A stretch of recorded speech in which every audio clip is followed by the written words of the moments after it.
بسم اللہ الرحمن الرحیم۔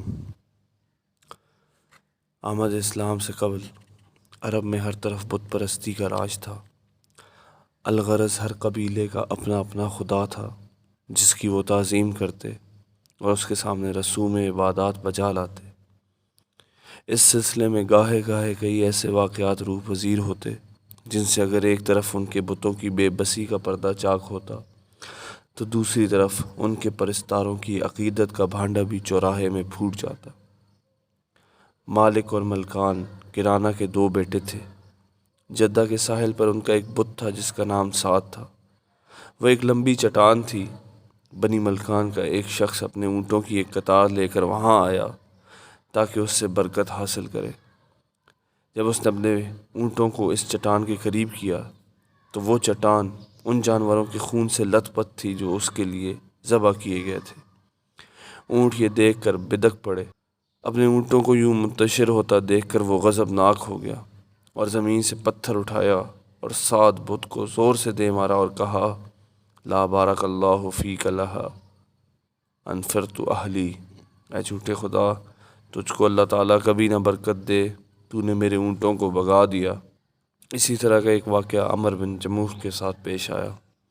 عمر بنی سلمہ قبیلے کا سردار تھا۔ اس نے اپنے گھر میں ایک لکڑی کا بت رکھا ہوا تھا اور اس بت کا نام بھی منات تھا۔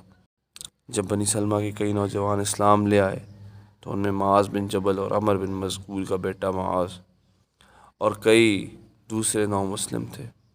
ان کا یہ معمول بن گیا کہ وہ عمر بن جموح کے بت کو رات کی تاریکی میں اٹھا کر لے جاتے، بنی سلمہ کے محلے میں کوڑا کرکٹ ڈالنے کے جو گڑھے تھے ان میں جا کر پھینک دیتے۔ جب صبح ہوتی اور عمر کا بت اپنی جگہ پر اسے نظر نہ آتا تو کہتا، تمہارا برا ہو، آج رات کس نے ہمارے خدا پر زیادتی کی ہے۔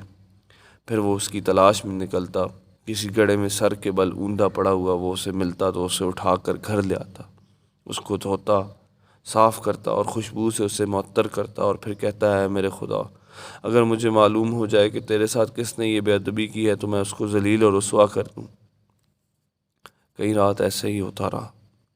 پھر ایک دن وہ اپنی تلوار لے کر آیا اور اپنے بت کی گردن میں لٹکا دی اور اسے مخاطب کر کے بولا، بخدا میں نہیں جانتا کہ تیرے ساتھ ہر شب کون یہ گستاخی کرتا ہے۔ اگر تجھ میں کوئی طاقت ہے تو اپنی حفاظت کر، میں اپنی تلوار تمہارے پاس چھوڑ کر جا رہا ہوں۔ وہ رات کو سو گیا اور ان لوگوں نے تلوار سمیت اس کے بت کو وہاں سے اٹھا لیا، پھر ایک مرے ہوئے کتے کو ایک رسی لے کر اس کے ساتھ باندھ دیا، پھر ایک غیر آباد کنویں میں جہاں نجاستیں ڈالی جاتی تھیں وہاں پھینک آئے۔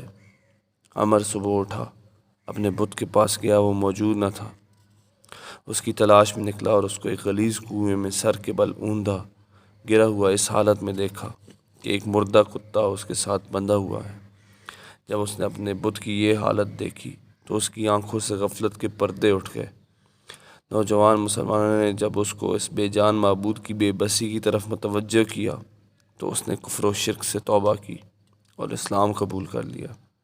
اس نے اپنے جذبات کا اظہار یوں کیا کہ بخدا اگر تو خدا ہوتا تو کتے کے ساتھ ایک رسی میں بندھا ہوا کنویں میں پڑا ہی نہ ہوتا۔ سب تعریفیں تو اللہ تعالیٰ ہی کے لیے ہیں جو سب سے بلند ہے، احسان فرمانے والا ہے، نعمتیں بخشنے والا ہے، رزق دینے والا ہے اور صحیح دین عطا فرمانے والا ہے۔